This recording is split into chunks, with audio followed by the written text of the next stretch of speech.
प्यारे दोस्तों, नमस्कार। दोस्तों, आज हम बात करेंगे परमात्मा प्राप्ति के बारे में।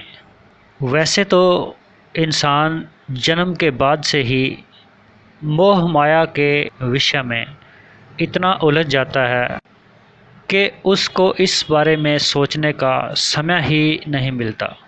लेकिन कोई बिरले इंसान, या यूँ कहिए कि कोई बिरले लोग ऐसे होते भी हैं कि उनकी दिनचर्या में से वो कुछ समय निकाल के इस विषय में सोचते हैं। अगर वो सोचते हैं फिर उन्हें कहीं से भी इसका सही ज्ञान उपलब्ध नहीं होता कि आत्मा को या परमात्मा को कैसे प्राप्त करें, कौन सा ज्ञान सही है। वैसे तो हमें जहाँ कहीं से भी ज्ञान मिले, अपनी बुद्धि के स्तर पर उसे जांच परख कर अपने लिए इस्तेमाल करना चाहिए। अगर लगता है कि वह ज्ञान हमारे किसी काम का है या उस ज्ञान से हमारा कोई फ़ायदा हो सकता है, तो हमें उसे अपने जीवन में लागू करना चाहिए। और अगर हमें वह व्यर्थ लगता है तो ऐसे ज्ञान को हमें छोड़ देना चाहिए।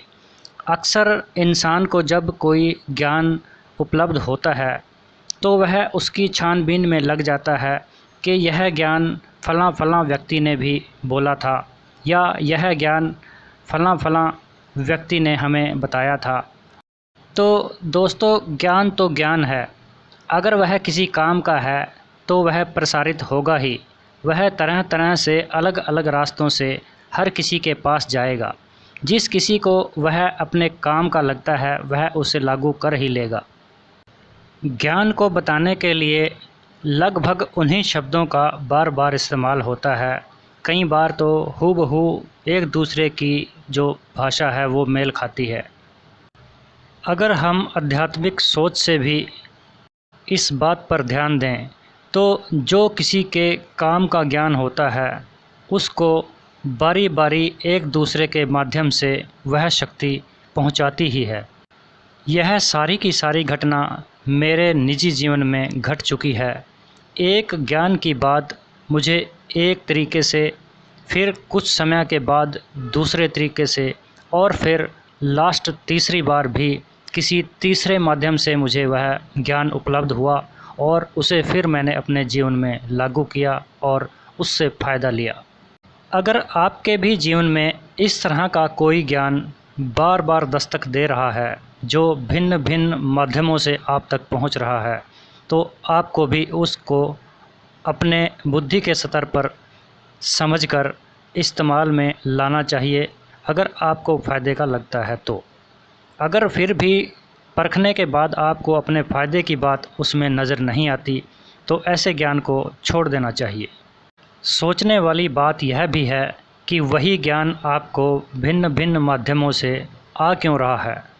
जीवन का जो समय निकल गया उस समय में वापसी का कोई चांस नहीं है, यानी रीटेक का इस ज़िंदगी में कोई मौका ही नहीं है। जीवन मिला है, जीवन अपनी गति से चल रहा है। किसी ने अपना कीमती समय किसी भी तरीके से अगर व्यतीत कर दिया तो उस समय को दोबारा प्राप्त नहीं किया जा सकता। कहा जाए तो इस विषय में इंसान बेबस है, क्योंकि उसके अपने हाथ में कुछ नहीं है।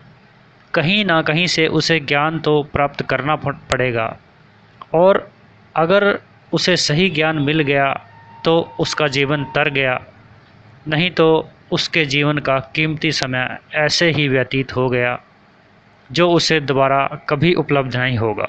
जब इंसान इस विषय में ज्ञान बटोरने के लिए निकलता है तो वह जिस किसी के पास भी जाता है उसे वहाँ का ज्ञान सही लगता है, और उस ज्ञान के ऊपर वह कुछ समय बिताकर कुछ उपलब्धियाँ हासिल करता है।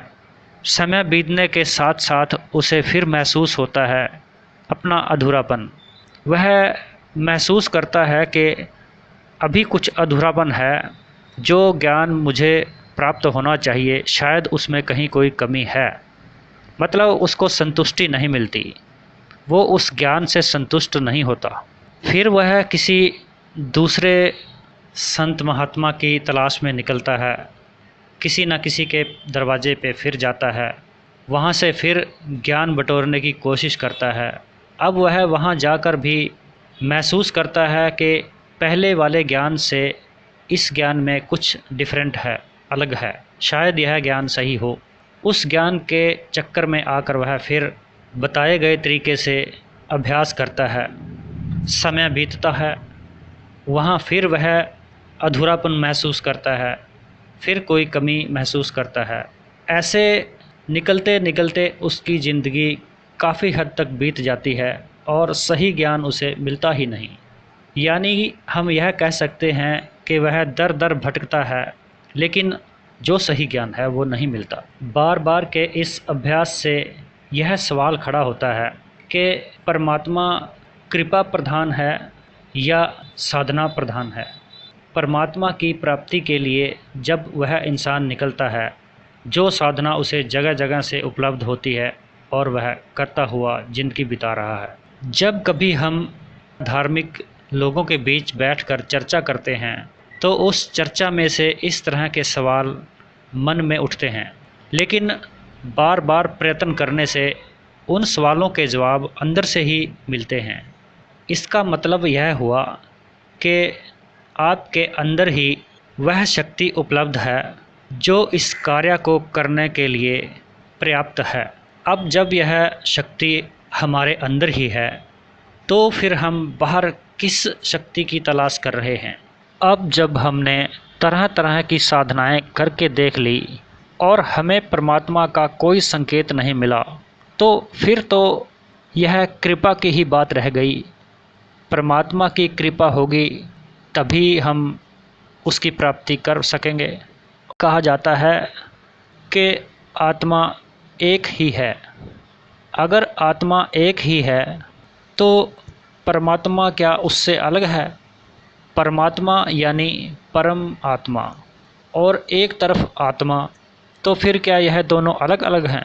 ऐसा तो नहीं कि आत्मा और परमात्मा एक ही हों, क्योंकि अजन्मा तो एक ही हो सकता है। अब कहने में तो आता है कि वो एक ही है, लेकिन इसके पीछे भी अगर हम ध्यान से देखें तो वह एक और अनेक की सीमा से भी परे है, क्योंकि एक भी तभी महसूस किया जा सकता है जब दो का संकेत कहीं मिले। जब दो नहीं तो फिर एक भी नहीं, वह इन दोनों सीमाओं से परे हुआ। लेकिन शब्दों में जाहिर करने के लिए कुछ ना कुछ संकेत देना पड़ेगा, जिसके लिए एक का शब्द इस्तेमाल किया गया है कि वो एक है। जब आत्मा एक है तो परमात्मा होने का विचार कैसे रहा? जिस भी शरीर या सूक्ष्म शरीर का जन्म हुआ है उसकी मृत्यु भी निश्चित है, और जब मृत्यु निश्चित है तो वह अजन्मा नहीं हुआ, वह आत्मा नहीं है। इसलिए हमें सबसे पहले तो यह समझना होगा कि आत्मा और परमात्मा एक ही हैं, क्योंकि अजन्मा जो होता है उसका सर्वव्यापी होना भी ज़रूरी है। जिसके शरीर को नापा जा सकता है, जो दायरे में है, सीमा में है, वो अजन्मा नहीं हो सकता। दोस्तों, यह जानकारी किसी को आहत करने के लिए नहीं, बल्कि सबके जीवन में खुशहाली व उनके लाभ के लिए प्रसारित की गई है। शिक्षा को जांच परख कर अपने रिस्क पर ही अमल में लाएं। अगर किसी को लगता है कि यहाँ दी गई जानकारी उनके लाभ की नहीं है तो इसे नज़रअंदाज कर दें। यहाँ पर दी गई शिक्षा का ध्येय केवल और केवल सबके जीवन में खुशहाली लाना है और सबको फ़ायदा पहुँचाना है। धन्यवाद।